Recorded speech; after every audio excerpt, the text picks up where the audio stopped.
Star Wars The Rise of Skywalker is said to contain many different twists and turns, as well as surprises in this film by writer and director J.J. Abrams and Chris Terrio. This is Mike Zero. Make sure to subscribe if you are new to the channel for future Star Wars content.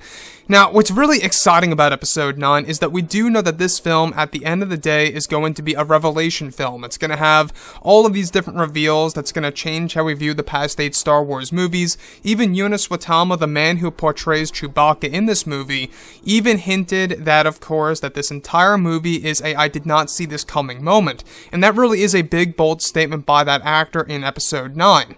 Now, on top of all of this, these past couple of weeks or so, we've been learning a whole lot more about this film. And when it all comes down to one of the big plans by Disney, Lucasfilm, and even George Lucas and JJ, this is where things begin to get very exciting for Rey and Rey's identity. Now, specifically, it's described that during the rewrites of the film for the months of November and December is when George Lucas was significantly involved with the adjustments to the second and third acts of the film. It's explained that George played a large role in changing Rey's identity and her lineage, and how that would be organized in the movie that will end the entire saga. It's explained that Rey's identity reveal is so massive in the storytelling of Episode 9 that it is described to change how fans view the dark side of the Force, and that the dark side will play a large role in the reveal of Rey's true identity in the second act of the film. Additionally, it's explained that Rey's identity is also said to change how fans view certain pieces of Kylo Ren's story in The Force Awakens, as well as some of Luke's flashbacks in the sequel trilogy that will leave fans very surprised and shocked as to how Disney and Lucasfilm will introduce Rey's true self. It's said that a lot of thoughts and planning went into this decision on, of course, George Lucas once he came on board to write the second and third acts with JJ and Chris Terrio. So what's really interesting about all of this is that George Lucas, we do know that he's very much involved with this movie, which is a good thing. I always say that the fact that George is involved makes me more optimistic. It makes me more hopeful for this movie, ending the sequel trilogy and the entire Skywalker saga in a very satisfying way. So as far as Rey's identity goes, it's actually said to change how we view the dark side itself, and that the dark side in general is going to play a large role in the reveal of Rey's true identity, and will change how we view a part of Kylo Ren's story in The Force Awakens, as well as the handful of Luke Skywalker's flashback scenes in episodes 7, 8, and 9. So this is big, this is huge, because this really does tell us that there is more to the story than Rey just being somebody else, that the dark side will actually be linked to the revelation of Rey's identity in Episode 9. Now, does that necessarily mean that she's going to be turning to the dark side, or that she's dark side oriented?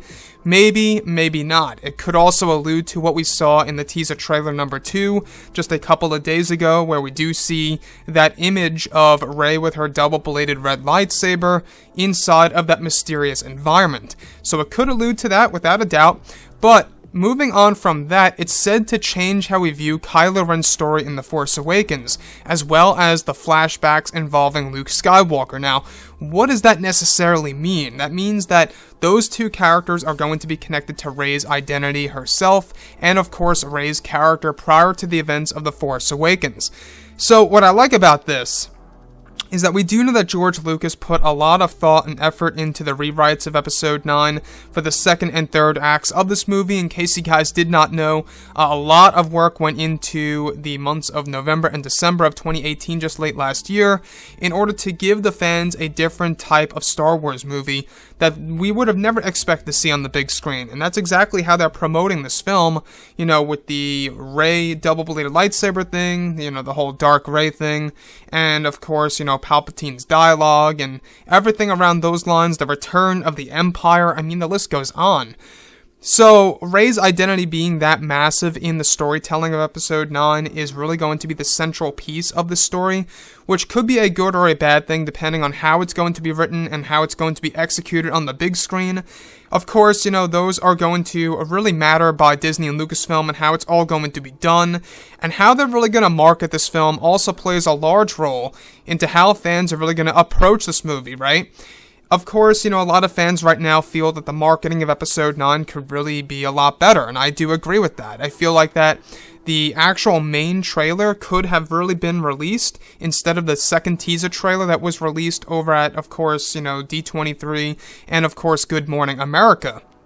And on top of all of that, Rey is a very important character to the Star Wars franchise, and the fact that George Lucas played a large role in really creating the big twists and turns and the revelations related to her identity reveal in this movie, I think is very inspiring and does leave a lot of hope within ourselves that this movie can really mark itself down as the best of the sequel trilogy and of the entire Skywalker saga itself. So anyways guys, drop a comment below, let me know what you think about all of this in the comments, and if you guys did enjoy the content for today, do make sure to drop a thumbs up on this video to support the channel. I thank you all so very much for the kind support, and I'll catch you guys next time.